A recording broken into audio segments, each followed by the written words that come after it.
Welcome back. You here with Goldberg. So I'm in a bad mood because I ran out of eggnog. Might be somewhat cross and snappy, and I will likely do this video somewhat quickly to avoid it just droning on and on. What happened with the Shelby situation is perhaps the most controversial event since the Human scandal a couple years back. And it gave me deja vu because I remember in 2018, you'd have these guys, they'd say, we're MGTOW, we're MRAs. And some girl would create a channel and say, I'm sympathetic towards the men of MGTOW. And they'd all stream in there, start cuck dancing. And then eventually she would say something like, misogyny has to stop. Women are being abused. And I'd be like, oh, she's a chameleon. And it's like, how do you keep falling for this? You just got to learn to understand that they don't have much of any motivation to help guys that are substantially beneath them. They have no reason to surrender their power. They are ultimately self-interested, even though they might have a pretty face or some other things to admire. When I came across her, she had very few subscribers. And it's ironic because she's kind of a great deal. And when she made this video, she said she's probably going to offend the majority of her audience, which implies they're likely males and also males who don't have GF or much success with romance. Let's be honest. If you're following this girl, you're calling her a 10 in the comments, you're donating to her channel, you probably don't have much else to look forward to. But when I saw her, it was like, all right, she's kind of quirky. She seems a little bit introspective to the extent that she spends a lot of time online, so at least she can repeat observations others have made. Although, clearly a soup sandwich to be at this stage of life in that situation. In fact, when she made the video, Why I Don't Want a Boyfriend, and she said, I don't want to have to work a job, come home, and then cook food for him, I'm going, honey, you're unemployed. You're basically a failure to launch, and you're complaining about something you might have to do for someone. It's just rather silly. But if you saw that and you still held on to the idea she was a unicorn, you're a dim bulb, and a lot of these fellows are at the end of the day. Nevertheless, I wanted to inject some levity into the discussion because otherwise it's this nonstop guy in a tank top. Why dating is dead. Men are walking away from marriage. And they'll put out the same video 3 or 4 times a week. It's like, dude, we get it. You don't have to continuously hit the same note. And it also feeds into these guys who will have that weird dude anger where they lash out if you dare even consider a different opinion. They cannot countenance that sort of thing. So I went, hey, you've got 2 people that are artistic. They're not exactly where they want to be in life. Maybe herself and Raymond, they can be unified. And someone made a comment. He goes, yeah, but the key is Raymond has to grow out his hair first, which is an interesting piece of advice. Although maybe I was off the mark because Raymond is high T. He has a lot of adrenaline. He goes and fixes houses, does the maintenance, flips them. Perhaps she needs someone who's more at her pace. So there you go, Western decline. They're about the same age. They dislike their moms. They tend to spend a lot of time on the internet. So he could be playing a video game and she's doing a portrait, possibly with AI, of him. Then they bond over a plate of hash browns and make love to the rhythm of the bongo drum to save the West. Let me know what you guys think of that possibility. As to the video itself, I'm not going to play the whole thing. I only watched about 12 minutes, and she did pack it with quite a great deal of information. I took some notes. Maybe at one point I'll just let the clip go because I wanted to illustrate something. To start out, she says that men don't have to risk their lives by being followed, groped, stalked by guys who are like 3 times their size. And this is utter nonsense. I had a girlfriend who would make up stories. Her brother was, I don't think, an official member, but he would pal around with MS-DOS PG-13, and he was a hothead. And she would say, oh, yeah, so-and-so has been mean to me. Da, da, da, da. And he would threaten violence. Now, nothing ultimately happened, but she thought it was hilarious to set this guy in motion to do something of that sort. And he was capable of it, by the way, but luckily not to that extent. For my sake, or you guys would have never known Goldberg. Another girl, we're sitting in the car. She's 5'5", 100 pounds. She starts trying to claw and slap me, which I blocked her. Now, you have to be careful doing that. If you're in a domestic situation, and this is no joke, my dad used to work with a guy whose girlfriend would swing at him regularly, like punches. And he would just sit there and take it because if he tried to block her, as soon as the cops were called, he'd be hauled away. She'd say, "Oh, look at this bruise on my arm because he tried to hit me." So I didn't strike her because I probably would have sent her to the hospital. I just got out of the car, opened the door, said, "Get out, you can call an Uber." And then she started crying and trying to apologize. Had another chick that she wanted to go out clubbing with her friends. And I said, "Okay, I'm going to have to come along because that's a potentially dangerous situation." She was enraged over that. And keep in mind, they're saying women are paranoid, women are scared, men are going to have to. No, women are actually very much about putting themselves in harm's way. She says 1 in 4 women has been victims of completed SA. Okay, that stat is unreliable and it's outdated. 90% have experienced misconduct before 21. What does misconduct entail? It's a very broad category. They're scared of men who won't take no for an answer, and they're not testing you if they tell you no. That is, again, simply inaccurate. Women have many times confessed online that they reject a guy because they want him to try harder. I've personally experienced that. You have to usually ask them at least 2 times before they agree. Very few women on the fly are going to just say, at least to a normie, "Oh, sure, I'll go out with you. I'll hang out." And the broader question of them being averse to danger, let's consider you have girls in high school who will try to get into relationships with guys who are felons, who may still be in prison, or they'll date older guys that are involved in the drug trade. They will vote refugees welcome, guys from the Middle East who have no concept of respecting an independent woman and think that they're essentially just hoes ready for action. They will go off to college, hundreds, if not thousands of miles away from their family, their support system, where they don't know most of the people, and they'll go out to parties and get drunk and hook up with strangers, which is very high risk behavior. They'll do these trips like the European gals where they hitchhike in underdeveloped countries. They move to cities which have higher crime rates and a lot of homeless. This idea that they are at any moment, "Oh my God, I've got to stay cooped up in my apartment," it's absolute nonsense. And if you consider Pound Me Too, I remember even before that stuff happened, if you looked at the literature that was on preventing SA on college campuses, they would say stuff of this nature, not kidding you.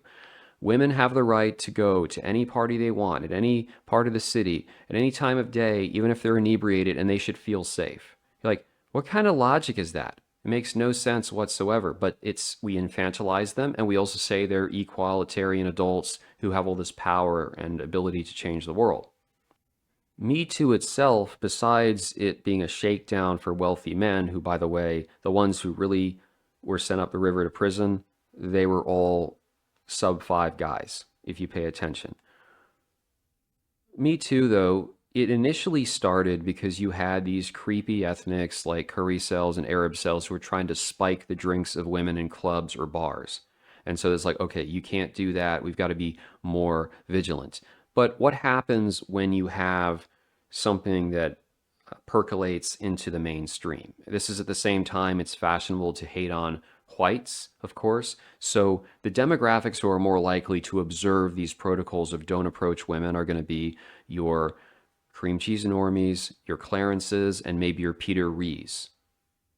So it doesn't exactly help the situation too much. In fact, I remember when I was in college, I was part of this leadership council, so you had to do events, and they had this fraternity that came to teach guys how to prevent SA. You look at the audience, because no girls showed up, it was all dudes. They all looked like the type of fellows who had never touched a woman in their life. You've got the one guy from the frat is a Clarence, and he's doing this stuttering and stammering, trying to explain the program. Then the Chad comes in, and the Chad's like, "Yo, guys, like, some couples are just gonna black out and screw. But, like, if you see a girl and some dude's trying to lead her upstairs, you gotta be like, 'Whoa, bro, what's going on, bro?'" And I'm thinking, this guy's probably never dealt with a consent issue from a woman in his life. and he's there to lecture the sub fives, which was kind of entertaining. Finally, women gravitate towards violent, unstable men. They are attracted to them. They've admitted to online many times the guy on paper who is ideal, they don't find him arousing.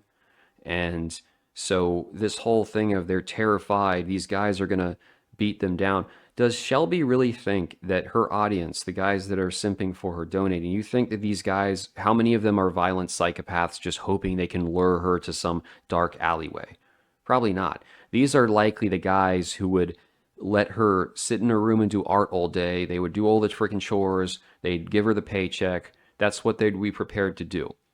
And maybe we'll get into that a little bit more later, but I have to be careful with time because I don't have a lot of it. All right, she says these guys that are like 5'7", 50 pounds overweight, alcoholic, hairline receding, they don't go for their looks match. Well, no guarantee your looks match is going to even respond to you, treat you well. So you might as well just strike out on a girl you find attractive. As far as going for those who look like you, it's interesting. The last 18 months, I've come across quite a few women who have alopecia, and they're all under the age of 30. The worst case was this like early 20s Latina at the international market. A very cute girl, honestly, like classic Spanish doll look with the rosy cheeks. But the front of her hairline was pretty badly ravaged. And assuming it wasn't that it caught on fire, I imagine it was a hair loss. I almost, just a part of me wanted to say, hey, I'll get you a Nutrafol subscription, but that stuff doesn't really work.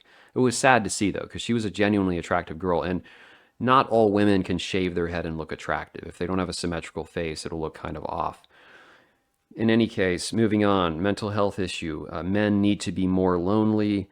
They don't want to work on themselves like women have been doing. Well, but a lot of psychiatry and the whole mental health stuff is not telling women what they need to change about themselves. It's trying to make it all about, oh, it's patriarchy this, oh, it's abusive men this. And I've known quite a few women who have gone to therapy, and that doesn't make them have any more introspection about themselves. It usually just, they keep blaming men for everything. We'll go ahead and play this just briefly. And say we are delusional from learning from our past and the past of our fellow women. Oh my God. That was probably the worst line that I came across personally. You're not learning from the collective past of women, because no matter how much they have the education, they're the most valedictorians, 70%, they got the master's degrees, they got these jobs. Oh, they're emotionally intelligent, they're very perceptive, they can tease out all this stuff that's claimed, and yet they still date bad news men who they say abuse them or narcissistic, maybe physically violent. If you had all this wealth of information, you would be able to say, and it's interesting because she talks about evolution, men in many cases have evolved to modern society. They're not fixing everything with a blood feud or physical violence per se. Women are the ones who, despite all their apparent superiority over men, are still caught up in this DNA where they're turned on by a guy who's like, ooga booga, I'm going to smash your head in if you don't do what I want. And that's a significant problem. If you have enough self-awareness as a woman, if you're not solipsistic or narcissistic, you should be able to say, I know that this guy might arouse me, but I know my nature enough to reject it and go for something different. But we see that they love to, oh, I got to put my hand on the stove to learn that it's hot, which is just absolute silliness. Yeah, men don't want to connect emotionally. Have men really connected emotionally in the past, though? That's debatable. One thing I think she said that made sense is that men don't work together with others like to build strong friendships. And I think there is some truth to that. To be fair, sometimes you lose a friend because a woman gets involved and controls his whole schedule.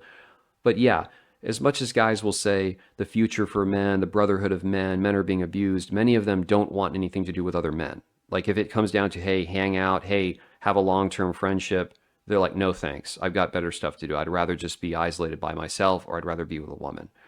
I think there's some truth to what she's saying there, even though it's always going to depend on the case.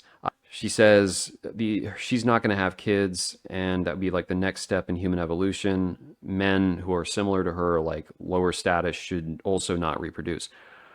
So there's that back and forth because like the trads want everyone to reproduce ideally, and then some of these people are like, no, maybe the inkwell phenomenon is flushing out inferior genes. I would debate that a little bit because again, women aren't the most discerning or make good value judgments. But at least we should have these women who are saying privatize Social Security, do the Rand Paul healthcare plan, make everything as least reliant on public money and, frankly, printing of fiat as possible. And yet these girls usually are left of center. They want the socialism, they want the programs. And it's like, okay, how do you pay for it? Well, taxes on millionaires and billionaires. Okay, this is the issue. If you don't want to have kids because you think you have a phobia about something growing inside of you or whatever, or it's a hindrance to your development, well, then at least don't endorse stuff that you still want men. You want the productivity of men to pay for things, but you don't want to do your own part and actually reproduce and keep the system going. She says that men do self-improvement without results, spend an hour in the gym, and then watch 6 hours of Andrew Tate. Has anyone ever even watched 6 hours of Andrew Tate? I don't know if I could do that myself. Women are goal-oriented. Well, women are goal-oriented. You'd think more of them would actually be having families. What is goal-oriented? You have a house, you go on vacations, that's goal-oriented. So the abortion laws means that women have to guard their wombs, and that's why there's no more hookups, so you should be a liberal male. But if you're a liberal male and she's on birth control, you're not going to have kids. So she says patriarchy makes men into slaves with a wallet and dehumanizes them. That was the other point that stood out, I actually thought had some merit, in the sense that you go back to the 50s, you're a nice guy, Christian dude, you get married, and the woman does it not because she really likes you, but because she's trying to get out of her parents' house, right? Well, she starts taking up with a milkman. You may never even know. Or she might do the whole cold, dead bedroom thing. That thing did happen, right? It's not like everything was paradise just because it was back in the day. If you look at the stories of the waves and whacks in World War II, the ones that went over to Australia, I mean, they were carousel riders because they had all these options with men. So I do think there's some truth to that. Like, broadly speaking, patriarchy is better for men. At the same time, there's no guarantee you're going to be loved or shown affection by a woman over the long term just because she's forced to be married to you. So that there was something to that where I said, okay, give her credit. She suggests going for conservative women if you're a conservative man. To be fair, you can't throw over the coals too much because it was Blooper, Aaron Clary. There was a guy, one of those reaction channels going, don't date people with different political views. And I'm going, how many men have that option? They're always trying to act as though their audience has the ability to just like, okay, I'm only selecting for these traits. Guess what? Most women are liberal. Most women have tattoos, piercings, mental illness of some sort, whether it's diagnosed or not. They might have debt. The idea that you can just say, oh, I'm only dating this type of woman. Well, good luck with it, okay? What's the percentage of women that are actually conservative in shape with no tattoos and have good values? And in fact, I trolled a woman because she was going, it's the same with us conservative girls. We only want to date men who have biblical values and are conservative. It doesn't matter the race. And I said, wait, so you're a conservative woman, but you are dating different men? Like you probably don't see the contradiction there.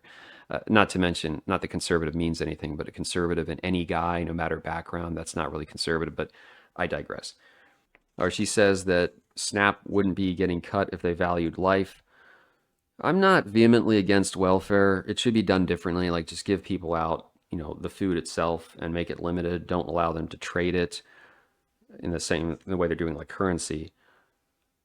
But you also have morbidly obese people complaining they're going to starve. So there has to be a little bit more of a control over that. You certainly shouldn't just keep getting checks if you have kids. It should be like, okay, max of 2, and after that, you're going to have to find a way to make money. Fear of violence and pregnancy is holding her back.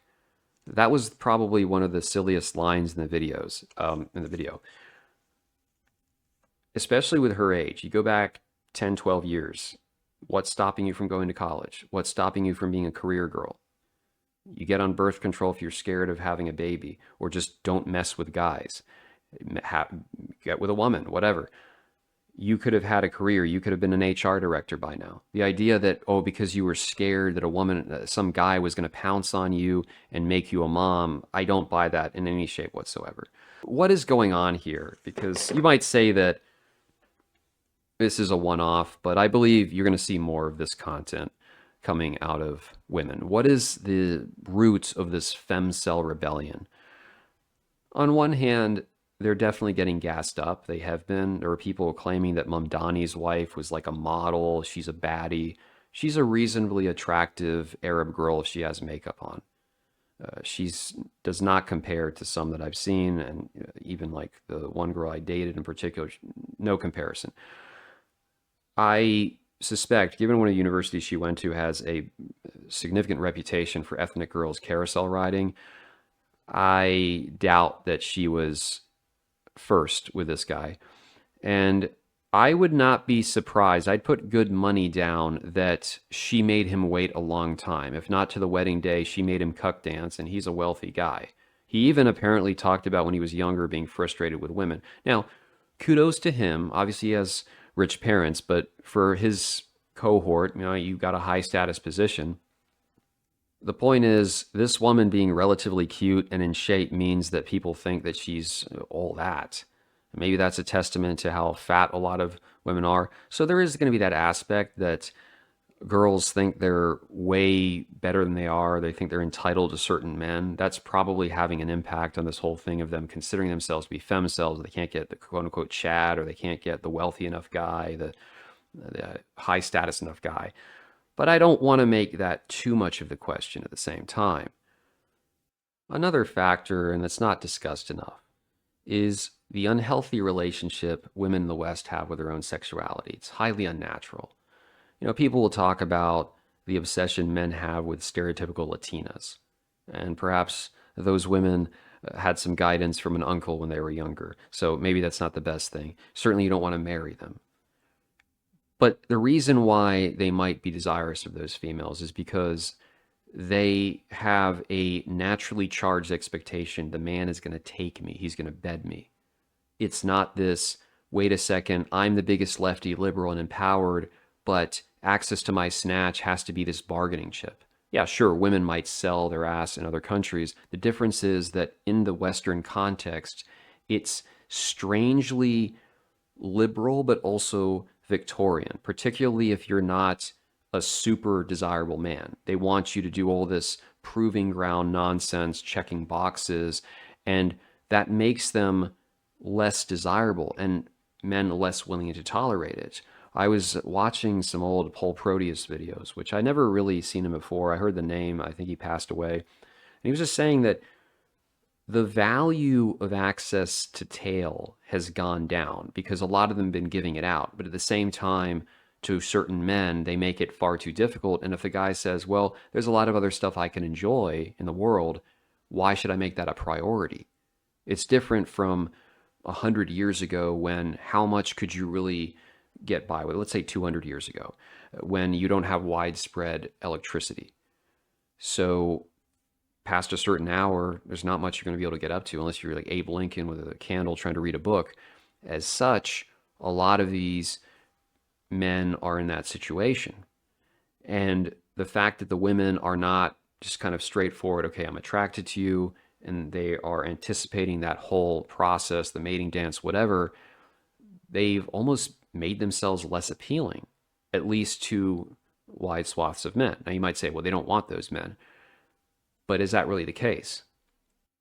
This whole phenomenon of WGTOW and the pushing of the femcel thing, my contention is millennial women are aging. I already talked about this before.